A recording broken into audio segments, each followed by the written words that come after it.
নমস্কার বন্ধুরা, আমি পায়েল আর আপনারা শুনছেন পিএমজি অডিও। এখন আমি আপনাদের পড়ে শোনাচ্ছি হেমেন্দ্র কুমার রায়ের লেখা গল্প ছায়া না কায়া। আজকের গল্প আপনাদের কেমন লাগলো নিচে অবশ্যই কমেন্ট করে জানান। আর যেসব বন্ধুরা এখনো সাবস্ক্রাইব করেননি তাদের যদি নিত্য নতুন স্বাদের বাংলা অডিও স্টোরি শুনতে ভালো লাগে তাহলে চটপট সাবস্ক্রাইব করুন পিএমজি অডিও।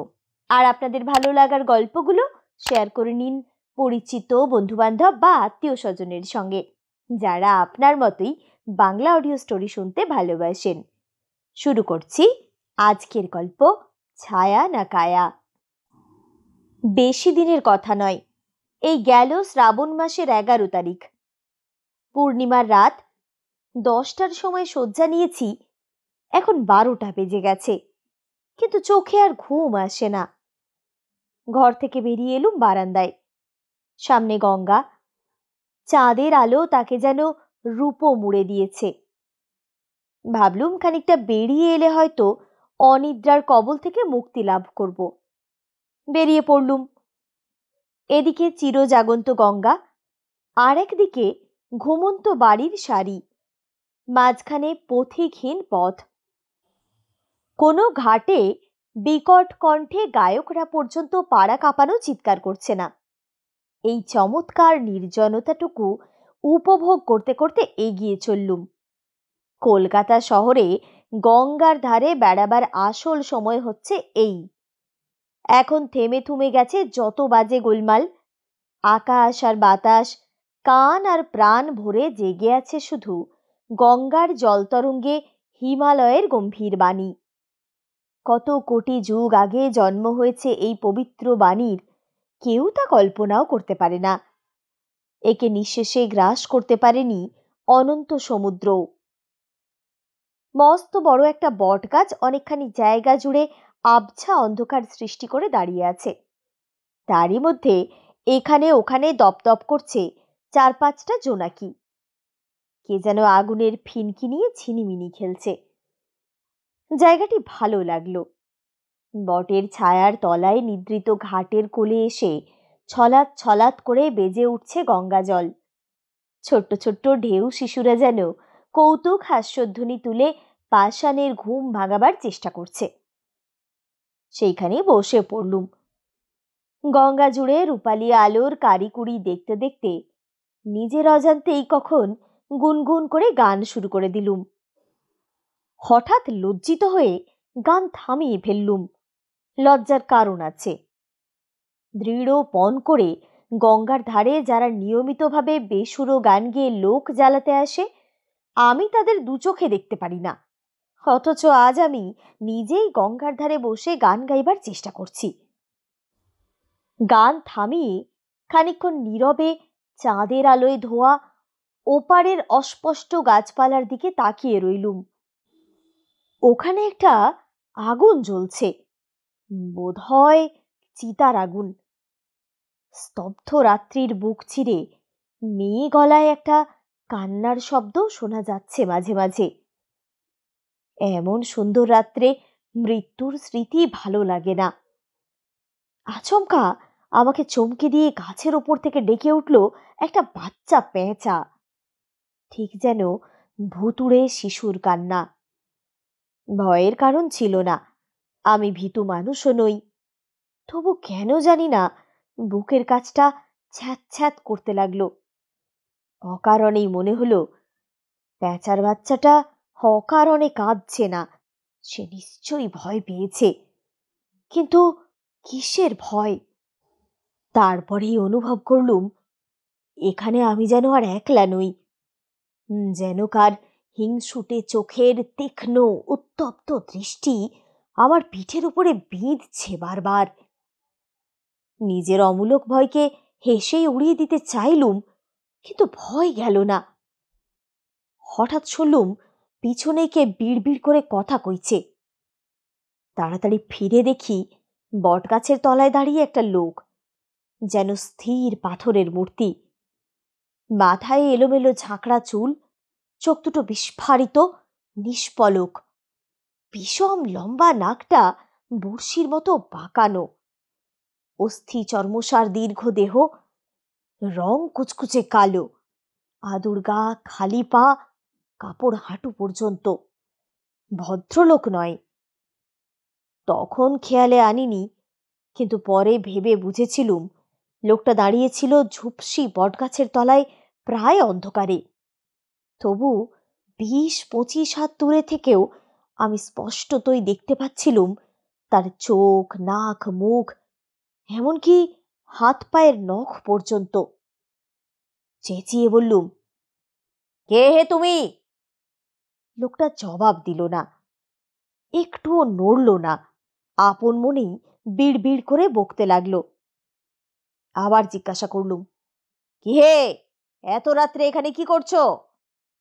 জবাব নেই, কিন্তু বিড় বিড় করে বকুনি থামল না। নিশ্চয়ই পাগল, নইলে বিড় বিড় করে বকে কেন?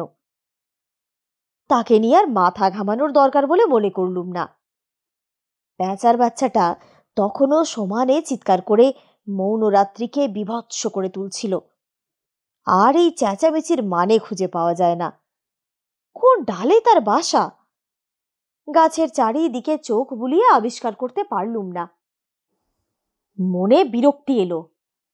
না, নিরবচ্ছিন্ন শান্তি কোথাও নেই।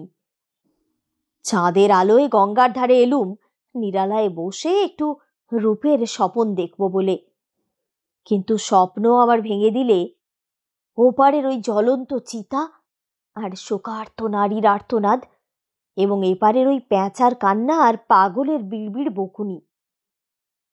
দরকার নেই আর কবিত্বে, আবার বাড়িতে ফিরে যাওয়া যাক। উঠে দাঁড়ালুম, একবার গাছতলার দিকে তাকালুম। পাগলটা সেখানে নেই, কিন্তু তার বিড়বিড় তখনও শোনা যাচ্ছে। সে কথা বলে কোথা থেকে? এদিকে ওদিকে তাকাতে তাকাতে হঠাৎ আমার দৃষ্টি আকৃষ্ট হলো গাছের উপর দিকে।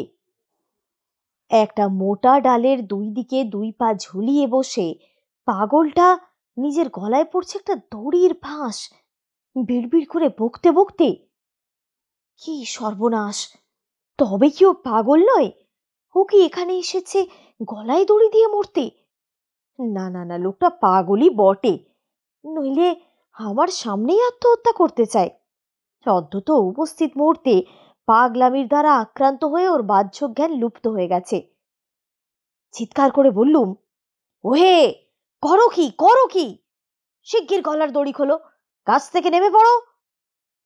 লোকটা ফিরেও তাকালে না, কিন্তু হা হা করে হেসে উঠল। কি ভয়ানক অট্টহাসি!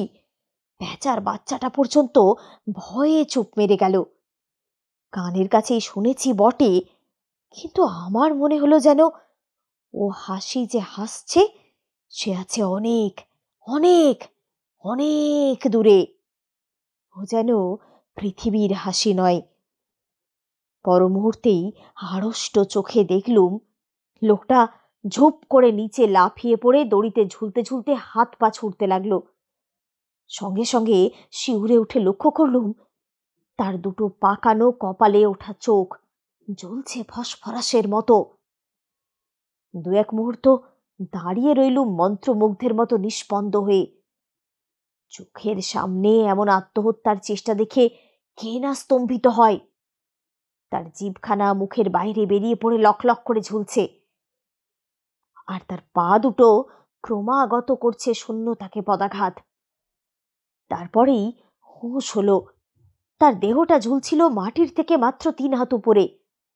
দ্রুত পায়ে দৌড়ে গিয়ে 2 হাত দিয়ে তার দেহটাকে উপরের দিকে তুলে ধরবার চেষ্টা করলুম, এবং সঙ্গে সঙ্গে সেও তার 2খানা দীর্ঘ কঙ্কালসার পা দিয়ে আমার বুক পিঠ জড়িয়ে ধরে শক্ত বাঁধনে বেঁধে ফেললে, এবং সঙ্গে সঙ্গে আমার নাকে এলো একটা পচা ও ধসা মরার ভয়াবহ দুর্গন্ধ।